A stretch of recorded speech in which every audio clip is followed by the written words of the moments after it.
controversy in the Ontario riding of Markham-Unionville again. The Liberals' original candidate there stepped down over remarks he made calling for a Conservative opponent to be turned into Chinese authorities. Now, concerns related to Chinese foreign interference have cropped up around the party's replacement candidate.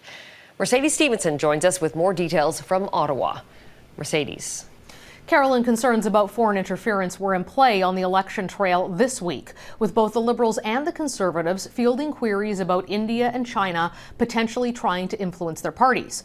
Former National Security Advisor Dick Fadden told the West Bloc countries with an interest in election meddling may have been more prepared for the Canadian election than Canadian political parties were.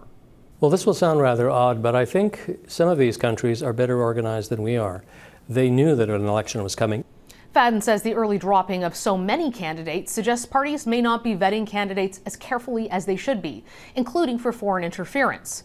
This week alone, the Conservatives faced questions about individuals associated with pro-Indian government groups donating to Pierre Poilievre's leadership campaign, while the Liberals faced questions about a Beijing-linked online influence operation and a riding again in the spotlight.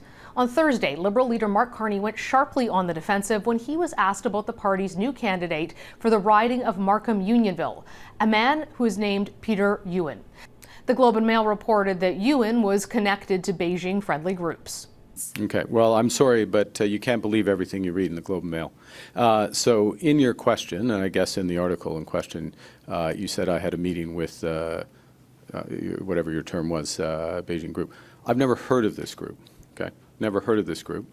Certainly didn't have a set-up meeting with this group. Full stop. Ewan replaced the incumbent MP and Liberal candidate Paul Chiang.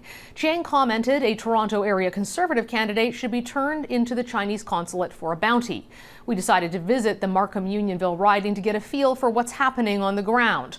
While we heard some general concerns about influence from the Chinese Communist Party, most of what we heard was like other ridings in Canada. People were less focused on local candidates and more on which of the two leaders they want to be the next Prime Minister. Carolyn? Thanks, Mercedes.